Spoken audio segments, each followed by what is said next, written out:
How's it going, guys? Hope you guys are doing good. Today we're going to be looking at the dividend portfolio. It's been a couple weeks. I appreciate you guys, sticking around. It is a pretty busy time in my life for me. I'm preparing to move for a new job. So yeah, that's been occupying a lot of my time. A lot of planning logistics goes around, moving between states. And here we are today. Now, traditional disclaimer before we get into it, I'm not giving financial advice, tax advice, or legal advice. I'm not a professional in any of those categories. This is just my 2 cents for entertainment purposes. So, take what I say with a grain of salt. Do your own research, consult a professional. Now, market has been okay the past couple weeks. It's kind of been back and forth, honestly. I do have, this week's $20 transfer. Actually still sitting in cash. I haven't invested it yet. But let's just run through kind of where the different holdings are at right now. So, my biggest holding is New Lake Capital Partners. It's a cannabis REIT, pretty small. They had earnings. I'm actually going to make a separate video kind of going through recent earnings. But it was decent. About what you'd expect from, a company in this economic climate. They did manage to generate, revenue and FFO growth year over year. But quarter over quarter, there wasn't really much change. And they've had a little bit of a hard time finding acquisition targets, which a lot of the real estate companies have. There seems to be some sort of disparity that's kind of sticky in terms of what sellers are looking for in terms of asking prices that they were more used to receiving when cap rates were better and valuations were a little higher due to low interest rates. And now that we're seeing interest rates climb, those valuations should be decreasing and cap rates should be changing, but it seems like they're kind of hesitant to change them. Perhaps they think that interest rates will come back down before you know it. I think that is the expectation now, although I'm not sure how likely that is to happen. I don't really follow that. Next biggest holding is Toronto Realty, another real estate company. Logistics real estate. I am still very bullish on this area. I have a lot of money in them and Prologis in my personal accounts. I just think it's kind of a no-brainer. I like TRNO a little bit more than PLD just because they're focused specifically on city markets. And the city markets that they are focused in have either constant or decreasing supply. So, just over time, that land should appreciate unless those cities, everyone just leaves.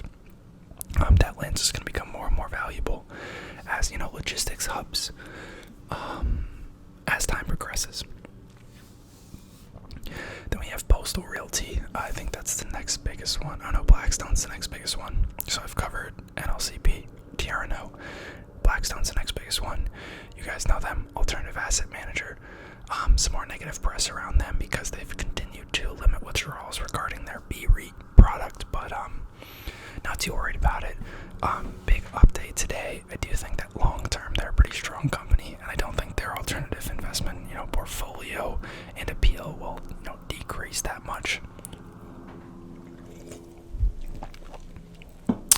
They do have a huge portion of their real estate in industrials and apartments, so hoping that they don't see as crazy of an impact from the kind of dreaded office space that seems to just be getting worse and worse every day in terms of a real estate sector.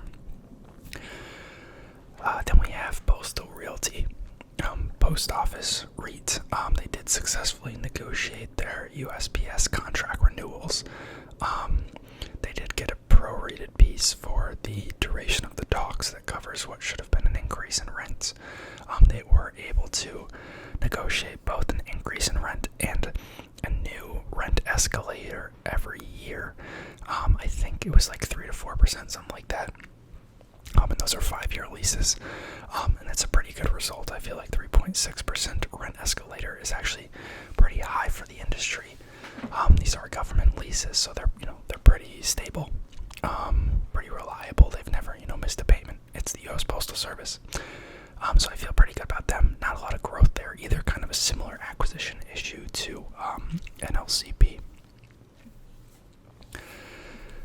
Let's see. Next we have, I think, Getty Realty.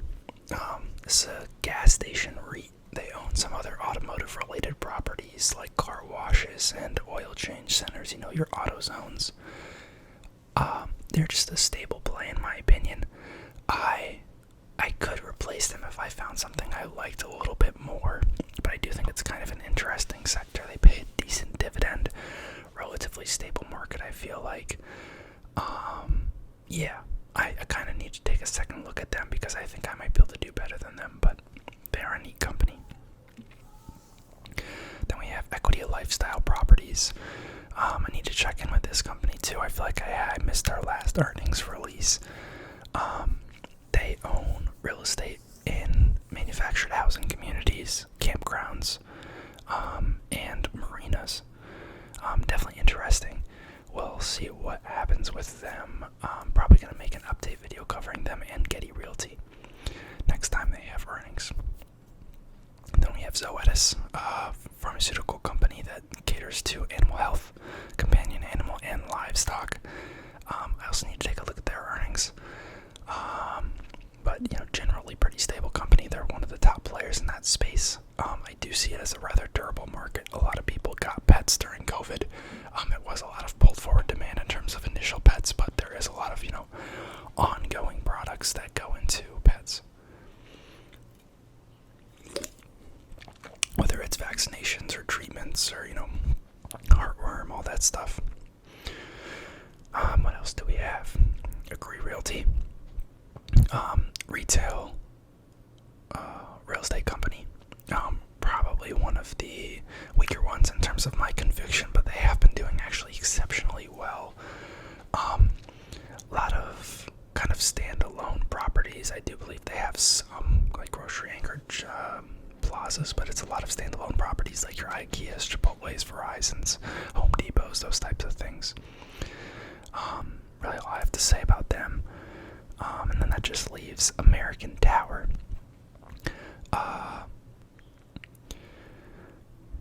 Infrastructure REIT, you know, data properties and cell towers. I don't think there's been too much new news with them. They are kind of definitely a slow grower, pretty light dividend. I'm surprised that they're doing as bad as they are, though, in a rising rate environment. You know, typically existing infrastructure projects, and you know,